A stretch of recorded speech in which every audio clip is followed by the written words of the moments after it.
Hi, I'm Marika from My Creative Quilts and welcome to another video.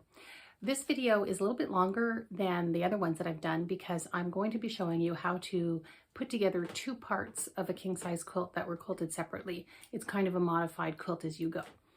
I have done a quick king size quilt on my frame, but I only have an 8-foot frame and it took a lot of fiddling and a lot of moving around. Even though it was doable and I did a video on it, I wanted to try a different approach to doing a king size quilt. So I did that in two separate halves and now I'm going to sew them together. If you find the video was too long, you want to speed it up, the YouTube screen has a settings that you can press on and you can choose 1.25, 1.5, 1.75, etc. to speed up the video. I'll sound kind of funny, but you'll get the message and you'll see the images as well. So this is a special quilt that I made for myself. It has 2 layers of batting, a cotton poly underneath and a wool on top. My husband wanted a warm quilt, so I decided to make him a warm quilt. The fabric I got from Ricky Timms. He does a symposium, 2-day symposium called the Luminarium. If you get a chance to go, I highly recommend it. Ricky is extremely entertaining. He's a wonderful teacher. And when I was driving down to Burlington, Vermont for the course or the symposium, I was thinking, what am I going to do for 2 hours? Because I have fibromyalgia, I get fatigued very easily. And I thought there's no way I'm going to be able to sit through 2 hours or 2 days. And he just made them fly by. They were just great. And he had these beautiful hand-dyed fabrics that I bought and I was saving for a special project. And this is that special project. The side border is a Northcott fabric and the backing is Northcott as well. That's my favorite brand. It's a Canadian fabric line and I just love it. So that's it for the introduction and let's look at the quilt. Okay, before I show you the quilt, I wanted to show you where I got some of the inspiration of my quilting from. I took an online course by Rachel Dineni. I'm not sure if that's how you say it. She's an Australian quilter, and if you have a chance to take a course, I strongly recommend that you do. She gives you this printable PDF with all the different designs that she's done, and you can also buy a book as well. So it's a 5-week course, 5 patterns per week that she teaches you. She's a wonderful teacher. She teaches you how to do it with just with colored thread and or just one all over color design if you want.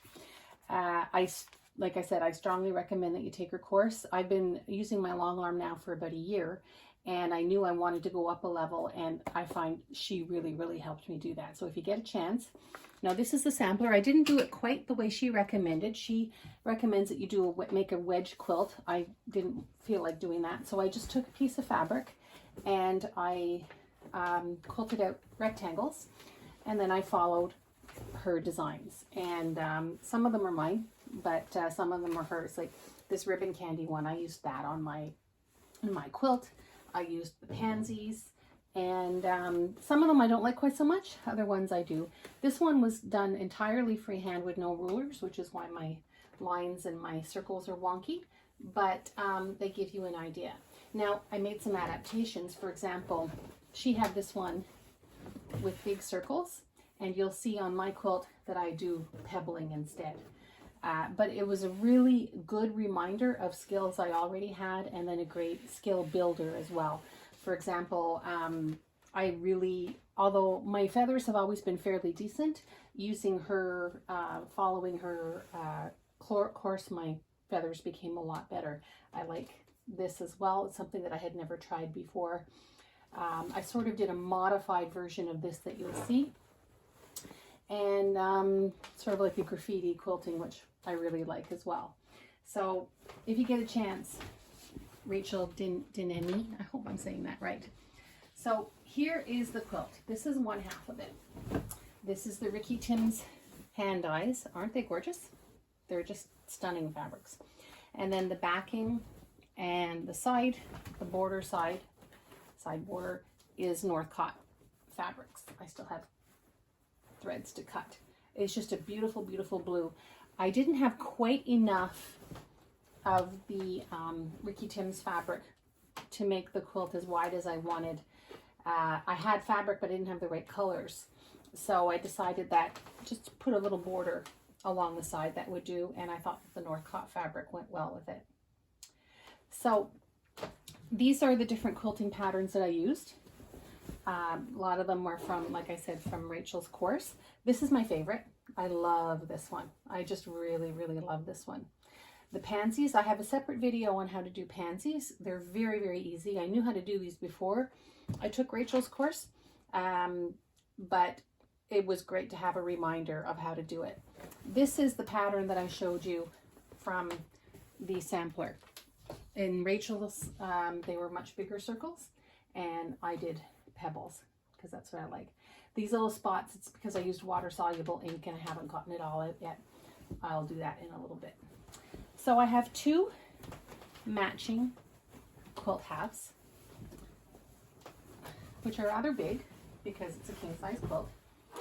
So first what I did was I had to make sure, like this is going to be the middle, this is the center, okay?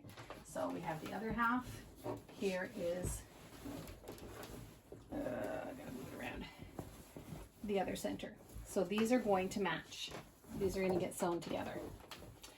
When I was quilting, I made sure that I left more than 1/4 inch here. I did baste it down, so I took out those basting stitches. I'm going to have to take out the basting stitches here. And that was because I have to make sure that I have enough fabric to sew the two together. You could sew like the whole thing together, but then you'd have so many layers. And like I have 2 layers of batting. I have my halves 80/20, and then I have my wool here. So that would have just gotten too thick. So what I'm going to do is take out the basting so that I have my 1/4 inch. Then I'm going to trim my batting so that it's equal. I'm not touching the backing. The backing I'm leaving as is for now. I'm going to trim the batting. Then I'm going to sew the two middle seams, the two middles together for one big seam. Now I'll probably thread baste it first because that's really big. I have a good sewing machine, but it's big. Oh, no wonder it doesn't match. It's the wrong thing. It's not this. This is the middle. Ha ha ha. There we go. That's better. See, that's going to sew together. Then I have a plan for the middle, depending on how it looks. If it really looks like I've joined it and looks a little bit of a, you know, not quite as happy as I am, I have some nice black bias tape that I'm going to put down the middle, and then I'll do it across just for consistency. It doesn't have to be, but just so that it matches, so it's symmetrical. So that's what I'm going to do, and that's, so once I have the fabric sewn together, the top, then I'll whip stitch the batting together, and then we'll deal with the back. The back is just going to be a little bit harder because everything's sewn together. We don't want to stitch through everything. I still have some bits of ink to get rid of. So that is the first part of the video, showing you what we're doing. This is the middle, and if all goes well, the middle will match it, should match it perfectly. There we go. See how that's going to look? That's going to be gorgeous. I'm very, very happy with it. I'm thrilled with it, to be honest. I just really like the way, I rarely quilt so densely. It's really not me. I prefer a more softer approach, but I just absolutely adore this, and I'm really happy with it. And so we'll be back soon. Okay, I'm going to show you how I attach the two halves. You can see here that I used safety pins rather than straight pins. There's a couple of reasons why I did that. With the straight pins, this is a really long quilt. It's a king size quilt. So I knew as I manipulated it, I would poke myself a lot, and I don't like doing that. But I also know that they can slip out as well. So the safety pins were a good compromise, I think. So I'm not going to leave these in. What I'm going to do is tonight, while I'm watching TV or whatever, I'm going to be hand basting it, and then I can get to work at sewing it together. But I wanted to show you how I put the sides together and prepared it for the basting and then the sewing. And we're back. It went a lot faster to hand baste this than I thought it would, but an hour probably. So I'm back to the next step. I probably should have done this before I sewed the seam together, but now I'm going to cut the batting I'm going to trim it down to 1/4 of an inch, being very careful not to cut the fabric. And then we can start sewing. Okay, so originally I cut off a large part of the batting like I said I would, and then I realized it still wasn't going to be enough. It would be too lumpy and difficult for me to sew the seam together with the machine. So I'm trimming it even closer. And because it's going to be the center seam, which is probably going to be covered with a strip on the front and on the back, I'm not overly concerned about there being about the batting if it doesn't meet exactly. So I'm just learning as I go. I've never done this before. If anybody has a better suggestion how to do this other than cutting it before I baste the two sides together, I'd love to hear it. But so far it's working well. I'm just being very careful, making sure that the fabric is back, making sure that the seam is out of the way before I use a smaller pair of scissors to cut the batting. I'm going to do the other side as well. And hopefully that'll make it easier to sew it together. So this is a learning experience for me. I don't mind that it didn't work the way I had originally seen it in my head, but it is going to work. We just have to figure out how best to do it. So I'm going to finish trimming it, and then we're going to sew everything together the way it should be. Okay, now you can see that I trimmed the batting really close. I think part of the issue too is that it's 2 layers of batting, which made it a little even thicker than it should have been, or than I would have liked, but anyway, it works.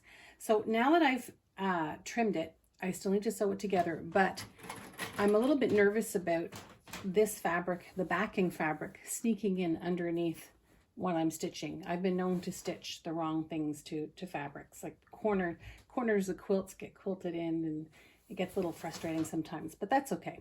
What I'm going to do is just use my clips to make sure that the backing stays behind like that. So I'm just going to add the clips all the way down, and that way when I'm running it through my machine, I don't have to worry about the fabric sticking up and getting caught underneath. I mean, it's not the end of the world. All I have to do is unsew it, pick it out, and I've done that many, many times over the years, but let's try to avoid that if we possibly can. So I'm just going to do that, and then we're going to be ready for sewing. Okay, so I have all my clips on now, and like I explained a bit earlier, this is so that I don't sew the backing into the seam. And I will be sewing a little bit of the batting in there, but that's okay. There won't be enough to make a difference. I have a very small sewing space, okay? That was so I could have enough room for my long arm machine. So what I've done, and what a lot of people do, is I just put my ironing board to the same height as my table, and that gives me something that will help support the weight of the quilt.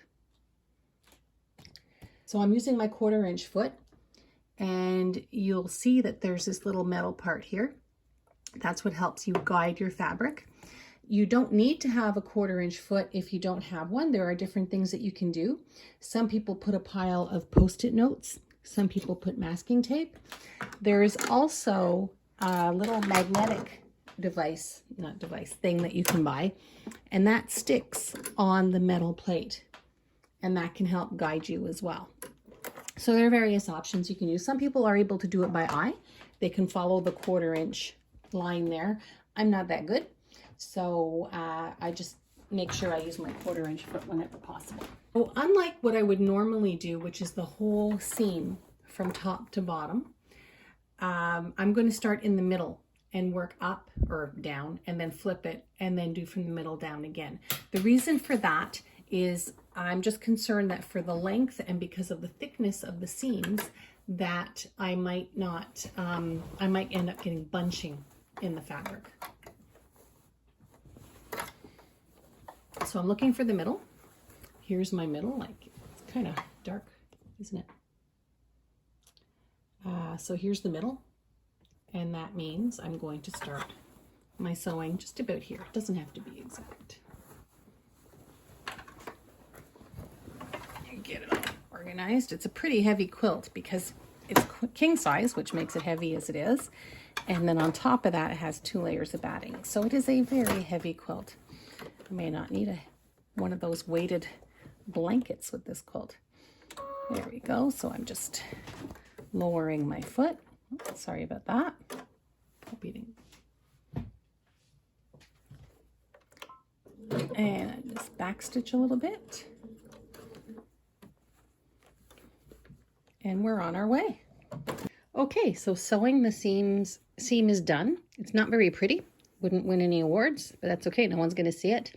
There were a few times I had to go over the sewing because I kept going too close to the edge, but now it's done.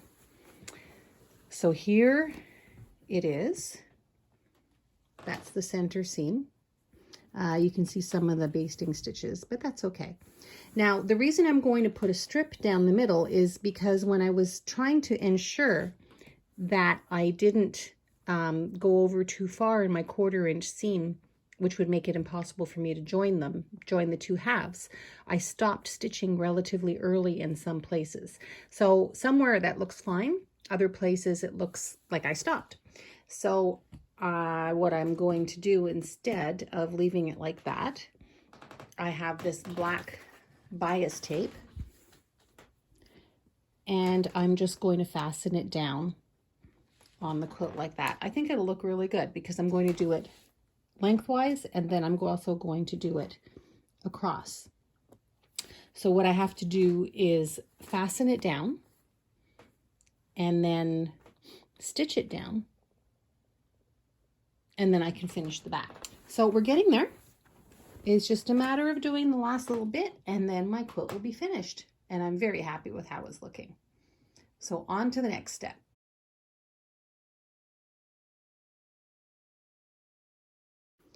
So I decided how I'm going to proceed. I'm going to do the back before I do the front again, before I put the final strip on. So the first thing I need to do is to trim my backing.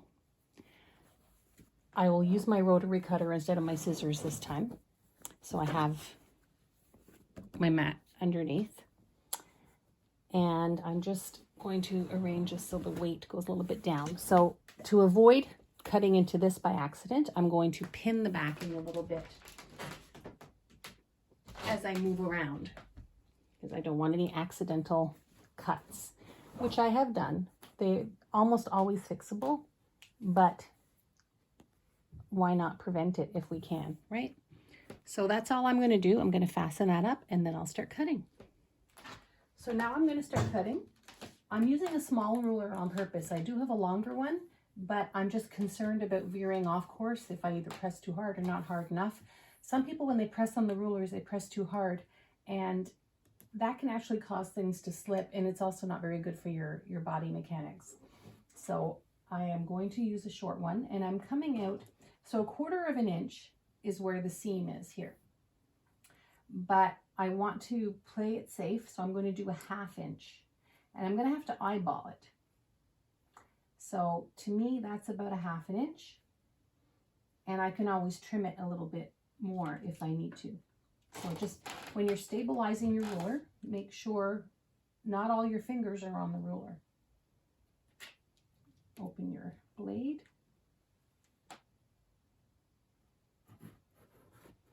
If you have to press too hard, your cutter is not sharp enough. So keep that in mind. Mine has a little bit of a nick, so it doesn't catch all the threads. There we go.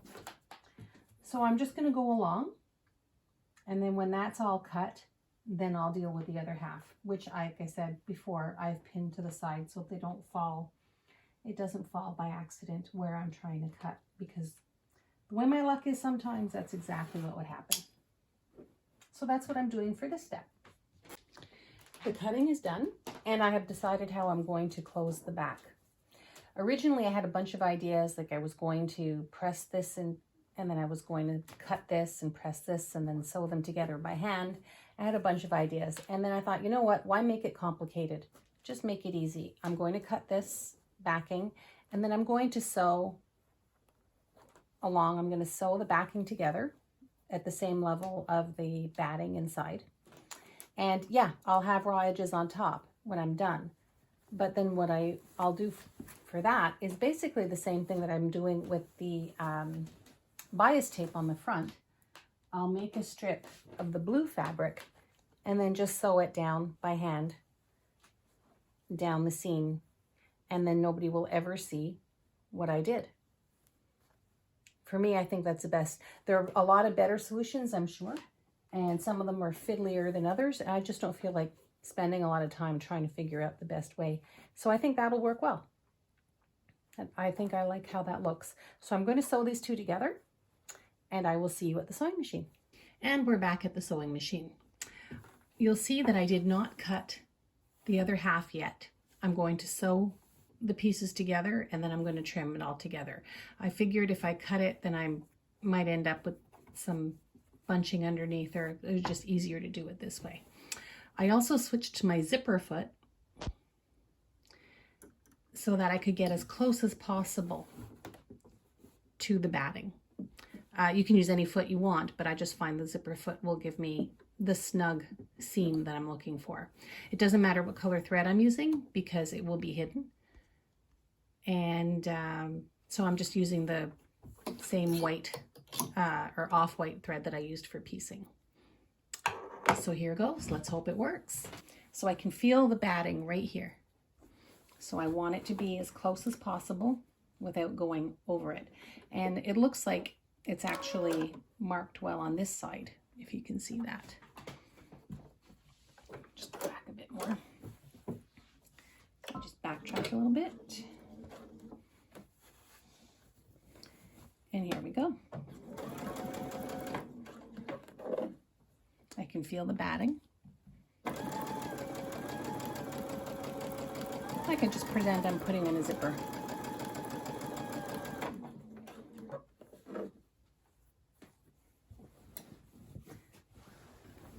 Let's move the quilt so it's a little easier to do.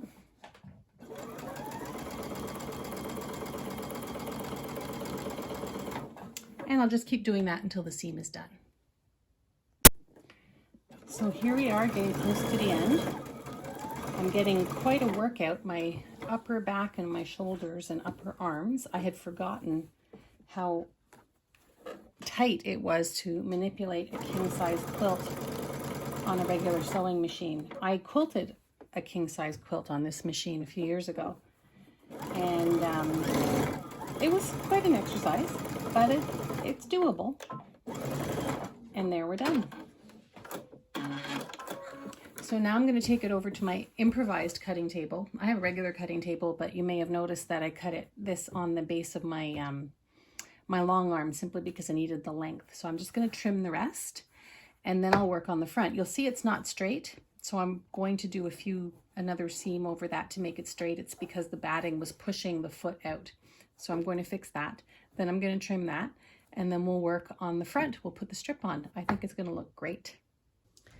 So now I'm pinning down the bias tape. I'm more than halfway done here.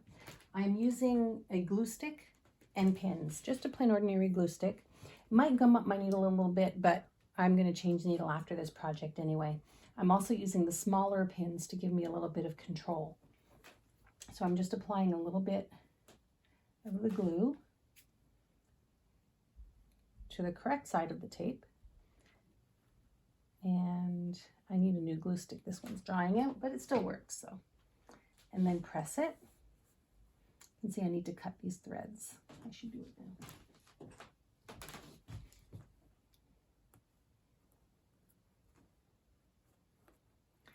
They're bigger. The threads were left there because they were the end of the stitching line, and I'm not as quick to cut them all.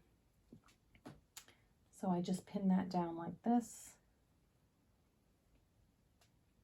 Add the pins for stability. And I'll just keep going until I get down to the end. And then I'm going to sew on. I have decided I'm just going to do a straight stitch all the way down. If it seems to be too difficult, I can switch to a zigzag. But I'm hoping that a straight stitch will work, because the zigzag I sometimes go off and then we're going to see it. And I would really rather not have that. And then it'll be the same, and because the one that's going across is decorative, I'm going to applique it by hand. And now we're ready to sew on the black bias tape. I switched to my walking foot because there are a lot of layers here, and I wanted the walking foot to give me stability for my fabric. Now this particular walking foot is proprietary for my machine, but you can buy a walking foot that fits any machine. This even fits on my Singer Featherweight. You can get them anywhere. Any store that sells sewing supplies will probably carry it. And it's great because you just screw it on and you've got your walking foot. So if you'd like to get one of these, if you don't have one, I strongly recommend that you have one with quilting, especially when you're sewing on a binding or something. It gives you extra stability. It keeps the fabric together better. A walking foot, if you don't know, has teeth on the top, because when you're pushing fabric underneath a regular foot, the feed dogs are feeding it through, but there's nothing pushing the top fabric through. So if you're doing a long piece, you may notice that even though you started with, let's say, 12 inches of fabric exactly even, the top fabric might actually be a little bit longer at the bottom because it didn't get pushed through as well. So what happens is when it's sewing, both the feed dogs on the bottom and on the top will feed the fabric through. So I chose to use a 100% cotton black thread. I was going to use a poly cotton because it's a polyester because it's thinner, but all the black threads that I had in polyester were shiny and I didn't want them to really be noticeable. So I figured that the cotton would be a better bet. So it's going to take a lot of moving around to get this quilt underneath the machine, but we will persevere and we will get some batting got stuck there. So I want to get as close as possible to the edge because I don't want it overlapping. I don't want to, when I'm touching the quilt, I don't want my finger to get caught under there. So I'm trying to get as close as possible to the edge. Now there's two ways I can do this. I can either just move it like that, or I can center it and move my needle.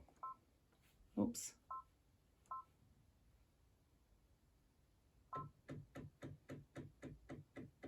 As far as it'll go. And I think that's what I'm going to do, because then I can keep my foot in the middle, which is a little bit easier for me. So I'll give it a try. If it doesn't work, I just take that out and start over. I'll be able to get that off. And we will start sewing.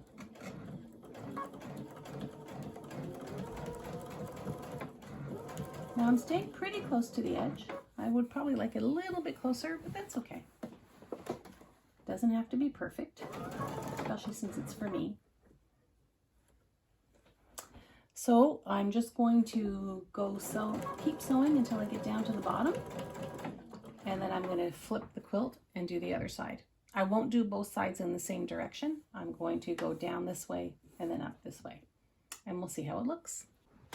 Okay, one thing I want to point out is I said push your fabric, but you don't push your fabric, you guide it. One thing you really don't want to do with your machine is push it through, because it will affect the needle. It'll affect a lot of the timing even. So you never push your fabric. I say push, but what I really meant was guide and feed the fabric under. Check this out. The strip is done.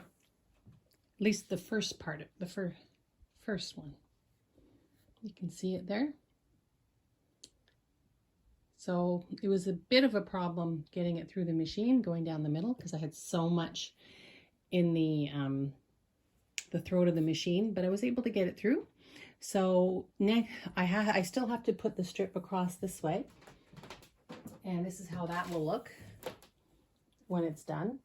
I just think it finishes it. I think it looks kind of funny just having the strip down the middle, but I think having it divided into quarters will make it look like it's supposed to be like that. But before I do that, I need to fix the back. And this part I have to do by hand because I don't want the stitching to show. So I'm going to trim down the seam that I made, and you can see the black stitches, but that's okay. So I'm going to take some blue fabric, some matching fabric, and I'll make a bias, like a bias tape to put over it. So it'll probably be about that wide. That looks about right. And then I'll just sew that down the middle because people don't look at the back. You'll see the back when we sort of flip the edge of the quilt down to get out of bed, but you won't see this. I think that works well. So that part's going to be done by hand. Then I have to do the black strip, and then I just have the binding to do, and of course the label. So so far so good. It seems to be working. So here we go. Here we have the strip. I cut it 4 inches wide, and then I pressed it in towards the center. And I think that's big enough. Any bigger it would be too much. Any smaller I'd probably struggle with it a little bit. So I'm just going to hand stitch it down. I have some really nice crisp folds here. Pleats, folds, I'm not sure what you want to call them. I used Best Press for that. I don't usually use a starch or Best Press or anything like that, but I wanted my folds to be really crisp just to enhance how it looks on the quilt. And I also pressed it on a wool mat. That makes a big difference as well. So that's what I'm going to do next. It'll probably take an evening or two to sew these down. So I'll have to find something good to watch on TV. And then I'll be on to the next step. I'm going to show you a little tip here. When I use a lot of pins when I'm doing something by hand, I poke myself a lot. And that's not pleasant. And it can leave blood on the quilt. So I put painter's tape over the needles. I don't do one long strip because then it gets awkward. So I'll do a piece of tape every few needles. And it helps protect my fingers, especially on a big project where you're bunching the quilt on your lap and you can get picked other places, including your fingers. So that's just a little tip that somebody might want to try. And we're back. I have finished sewing down one side of the strip that I'm putting down the middle. So I just have the second side to sew down. And then we're finished with the backing, and we can put on the front black strip, and then the binding. So that's not too bad. It took one evening of television watching to do that. So tonight I'm going to do that. And then we're on to the next part. And now we're back in my sewing room because the strip is now sewn down. Now obviously it's not quite as nice as if we had the quilting showing through, but it is the back. And nobody will really see it unless they happen to flip the quilt over. So I'm happy with it. I think it looks good. So we're ready for the last step. I've cut my black bias tape to go along the width of the quilt on the top, and I had just enough. That's all I have left, so I'm lucky. I'm going to apply this on by hand, so I'm going to do it the same way I did the other one, a little bit of glue, some pins, then I'm going to sew it down by hand, and then we're done, except for the binding. So let's see how this is going to look. So here's the center of the quilt. So I need to find the center of my bias tape, and then like I said, I'm just going to attach it on like this, and then it'll give me the effect that I'm looking for. Because I just, like I said a little earlier in the video, I thought it looked kind of funny just having the black strip down the middle, but I think having it going across like this really emphasizes it and makes that black strip going down the middle, it makes more sense. So that's our next step, and then we are done. Then I have to trim it and bind it, which is a big job in itself, but it's really worth it in the long run.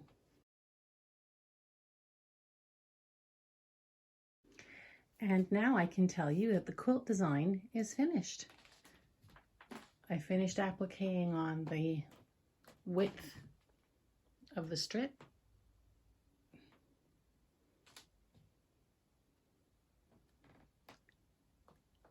And that part of the quilt is finished. So now all I have to do is trim it and bind it. I'm going to bind it with the same fabric we have here, because that's also the backing. I'm super excited with how it's turned out. I'm really happy with it. In fact, I already kind of took a nap underneath it.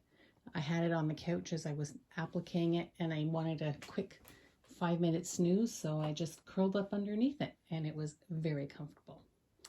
So next it's to trimming and binding, and then we're going to see the finished product. Hi, I'm back and all ready to put the binding on. I had to wait a few days before I could do it because I had a small medical procedure that didn't allow me to do any lifting or pulling or anything for a few days. So, and you can't avoid that when you're trying to put a binding on a king size quilt in a domestic sewing machine. So anyway, I'm back now. I'm going to finish working on the quilt.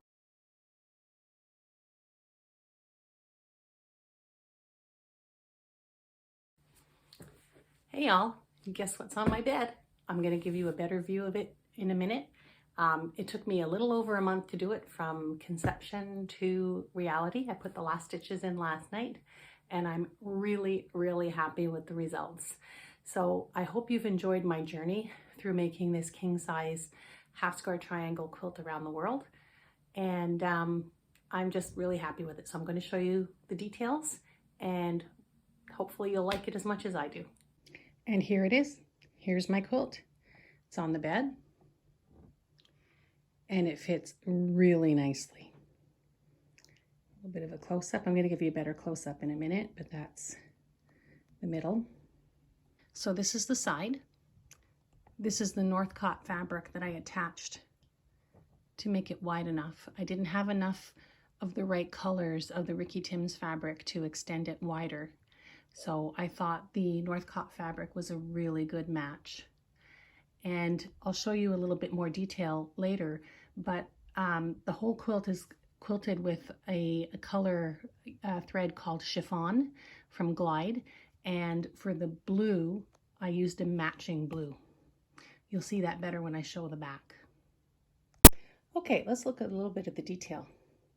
Every line I look at, I go, oh, that's my favorite. And then I look at another line, I go, no, that's my favorite.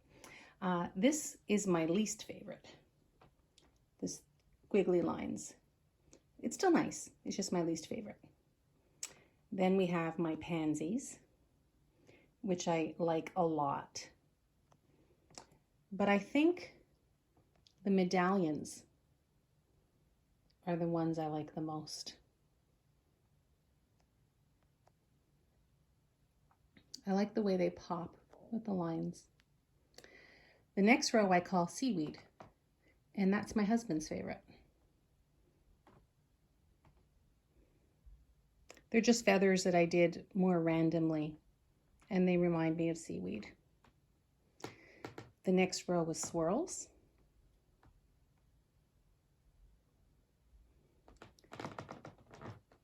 And then this one, see what looks almost like a figure eight? Those are called ribbon candy.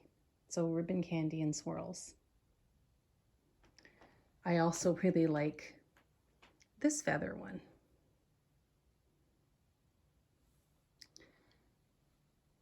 And then there's the real feathers, just done randomly. And then the center, just some flowers that I echoed. The colors of this quilt are so luxurious. They're Ricky Timms hand-dyed fabrics. Just beautiful.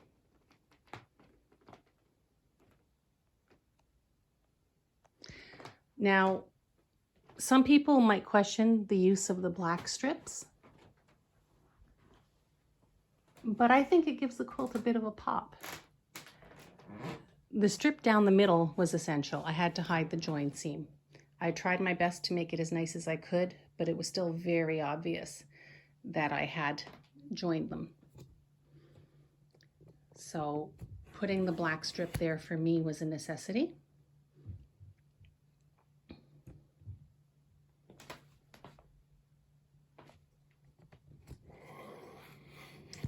And then it just looked kind of funny only having it down the middle, which is why I did it across.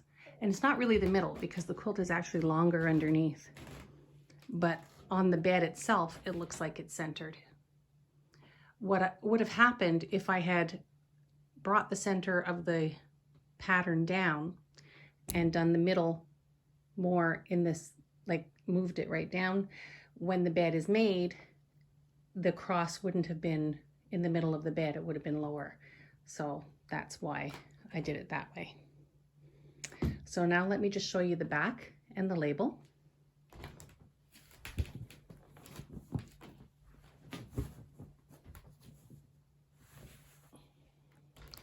The back is where you seriously see the quilting. So you can see that I used the chiffon. It's a very, very light yellow for most of the quilt. And then I used the blue for this one, for the border.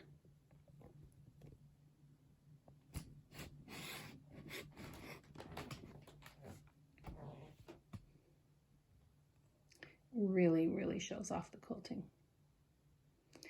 And then I made my label.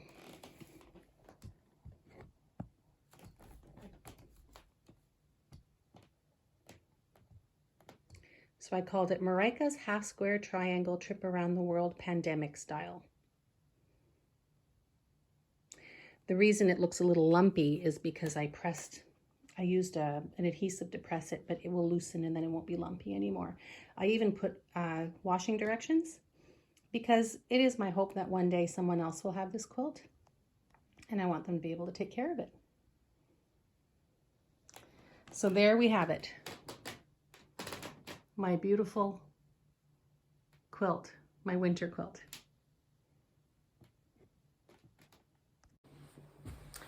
So I hope you liked watching the journey as much as I enjoyed creating it. And I just wanted to show you the quilt that I had on my bed before. This is now known as our summer quilt. It only has one layer of batting as opposed to the 2 layers on this. This one is made with 2 layers of batting. The bottom is a halves 80-20, which is 80% cotton, 20% polyester. And then the top layer is a wool batting. This one just has halves in it. So I call it my garden quilt. And it's just a very simple quilt that I did these block patterns and then I appliqued flowers on them. Not many, sometimes less is more. So I've got my different flowers and some people have favorites. Some people really like this one. My favorite are the daisies. I had daisies in my wedding. I'm sitting on it. Oh, there we go. So here are my daisies. And I also have these. And this one's really pretty too. So these are all appliqued on, but all towards the bottom. The rest of the quilt up to the top is just like this. It was machine quilted.